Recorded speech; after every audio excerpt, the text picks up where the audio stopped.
lá na casa social, justamente para dar uma palavra, né? Como a senhora bem disse, dentro das próprias igrejas, temos casos, e eu sei, e eu falo por mim mesmo, entendeu? Eu passei por isso, eu falo isso com muito temor e tremor e com muita vergonha.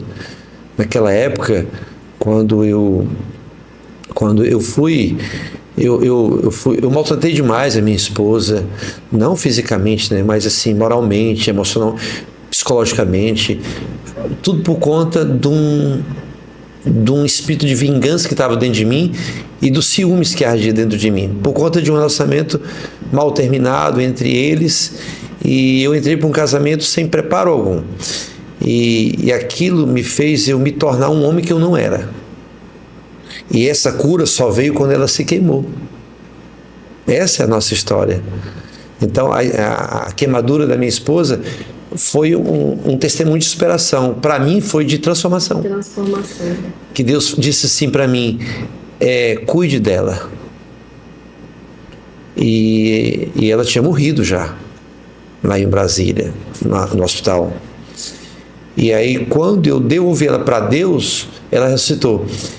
E aí eu passei a cuidar dela como eu nunca havia cuidado. Sabe, eu nunca havia feito uma massagem nela, eu nunca havia limpado ela, penteado o cabelo dela. E eu passei a fazer tudo isso. E à medida que eu cuidava, eu amava mais ainda. Então, as feridas dela me curaram. Então, assim, eu fui recuperado, mas se eu não tivesse passado por essa experiência, eu não tivesse Deus na minha vida, eu teria me tornado, eu não sei onde é que eu estaria, morto, preso, enfim, eu teria feito uma besteira, e quase fiz uma besteira mesmo, entendeu? Com ela e comigo mesmo. Então, assim, o seu papel é fundamental, doutora, porque além de uma delegada, a senhora também é uma mulher cristã, né? Que nasceu nos berços da fé. E por falar em fé, a senhora passou um desafio terrível também, né? A senhora teve um diagnóstico de um câncer no colo do útero. Como é que foi esse diagnóstico? De que forma a sua fé, a sua família, sua mãe, e essa campanha de oração que a senhora fez aí, como é que isso sustentou? Como é que a senhora viveu isso?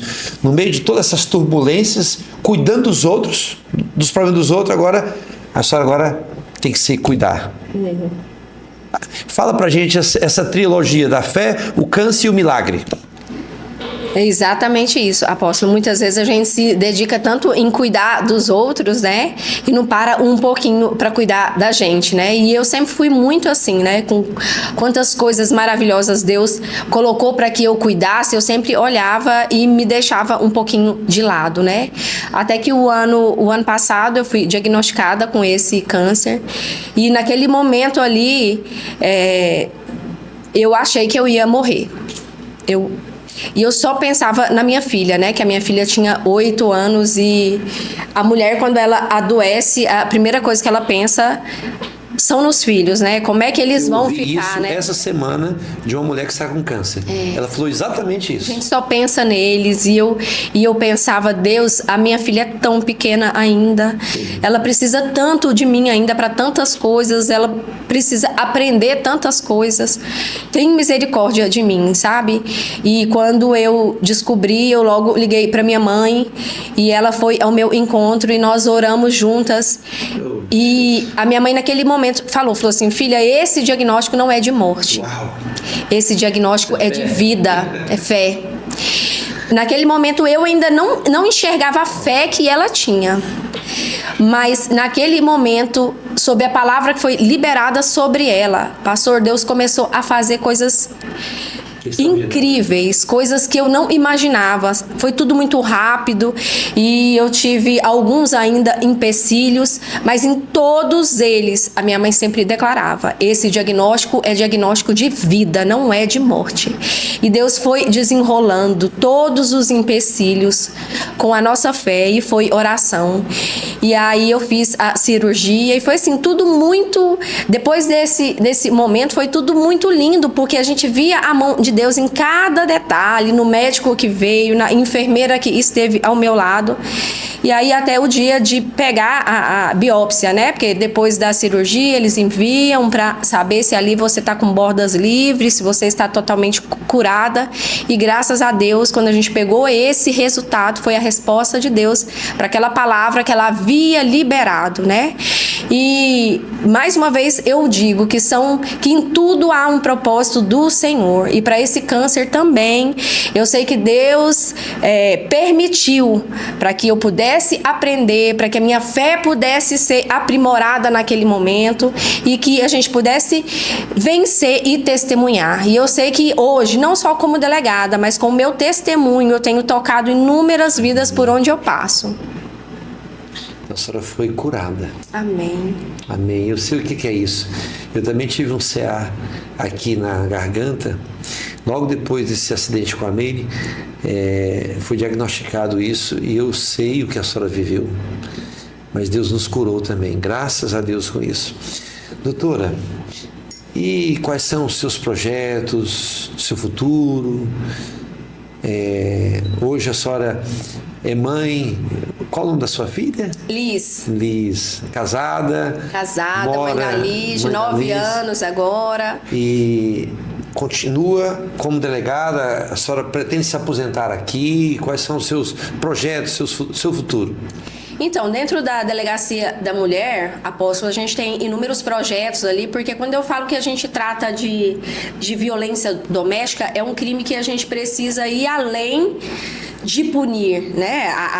O papel de uma delegacia é investigar e encaminhar para o Ministério Público para que aquele autor responda pelos seus atos. Mas quando eu falo de violência doméstica, vai muito mais, muito além disso, porque quando eu me deparo com uma vítima, com uma mulher, a necessidade dela não é apenas de que aquele agressor seja punido, mas a necessidade daquela mulher é ser acolhida, é ser cuidada, é ter a sua dignidade restaurada, romper aquela dependência emocional que ela tem, romper a dependência financeira. Então, dentro de uma delegacia da mulher, eu vi a necessidade de políticas públicas, de desenvolver projetos, e é isso que a gente tem feito, né? Eu estou ali na delegacia há 7 anos e ali eu tenho vários projetos que são voltados para realmente ajudar essa vítima, para que ela rompa esse ciclo, para que ela saia dessa relação abusiva, levando para ela a independência emocional através de atendimento psicológico, levando para ela a independência financeira, mostrando para ela que ela pode sim estudar, que ela pode ter uma profissão, levando profissões para essa mulher, né? Porque a gente sabe que tem muitas mulheres que continuam dentro de um relacionamento porque ela não tem trabalho, ela não tem o que comer, ela não tem para onde ir. Então são projetos que nós ali dentro da delegacia pensamos, idealizamos e já desenvolvemos. Mas além disso, por ter contato com essa necessidade real de que muitas vezes o município e o estado não conseguem, não atende levar para essas mulheres e para essas famílias, porque quando eu falo que a gente atende mulheres, Apóstolo, a gente atende famílias. Quando a mulher é agredida, os filhos são. Então a gente ali cuida da família, tenta restaurar a família.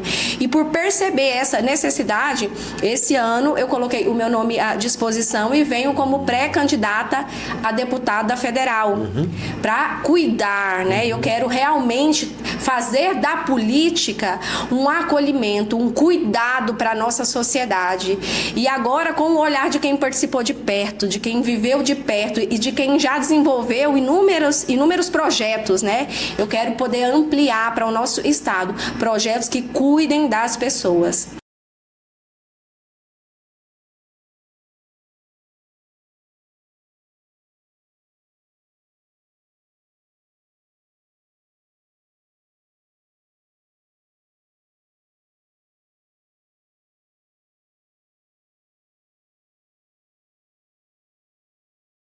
A doutora Indira, ela foi quem, não sei se eu posso dizer criou, mas a Lei Maria da Penha, em Brasília. Nós estivemos lá, eu mais a minha esposa, hospedamos na casa dela, ela hoje trabalha na PGU, Procuradoria Geral e da União, né? Da União. Então, assim, mas ela, no âmbito político, foi ela que deu esse, não sei se foi ela que fez a lei, escreveu, mas foi ela. Tem, inclusive, entrevista dela no YouTube e tudo mais. Eu conheci ela e ela estava falando um pouco sobre, naquela época, Maria da Penha. Então, em um coração, uma mulher cristã, inclusive, advogada. Então, eu vejo que Deus levanta os Esdras, Deus levanta os Neemias, Deus levanta os Josés, entendeu? Homens e mulheres para tentar colocar esse país numa régua mais cristã, mais humana, né? Então, assim, eu louvo a Deus por isso, né? E que bom. Então, eu queria que a senhora desse uma palavra agora para as mulheres. Existem mulheres que estejam assistindo agora essa entrevista, talvez escondidas, né? Vivendo relacionamentos abusivos, mulheres com medo, vergonha ou sem saber para quem pedir ajuda. Então, se a senhora puder olhar para aquela câmera ali, para essa câmera e conversar diretamente com elas, o que a senhora diria para elas agora? Bom, tudo começa com a nossa decisão, né, apóstolo? Então, assim, para muitas delas, para muitas de vocês que estão nos assistindo, eu sei, porque eu vivo há 7 anos ouvindo mulheres, sei o quanto é difícil tomar essa decisão, o quanto é difícil procurar ajuda, o quanto é difícil contar muitas vezes o que está acontecendo, mas tudo começa com o primeiro passo. E o que eu posso garantir para cada uma de vocês, que a partir desse primeiro passo, vocês não estão sozinhas. Há uma equipe de pessoas especializadas, uma equipe de pessoas preparadas, há uma equipe de um time todo preparado para ajudar, para acolher, seja qual for a dificuldade, se for ela uma dependência emocional, uma dependência financeira, existe um time preparado para ajudar você. E mais do que isso, a sua decisão hoje influencia na criação dos seus filhos, a sua decisão hoje influencia diretamente no que cada um dos seus filhos será no futuro. A vida futura deles depende de você. Então seja forte, não se cale, procure ajuda, porque há sim esperança e há um relacionamento melhor para cada uma de vocês.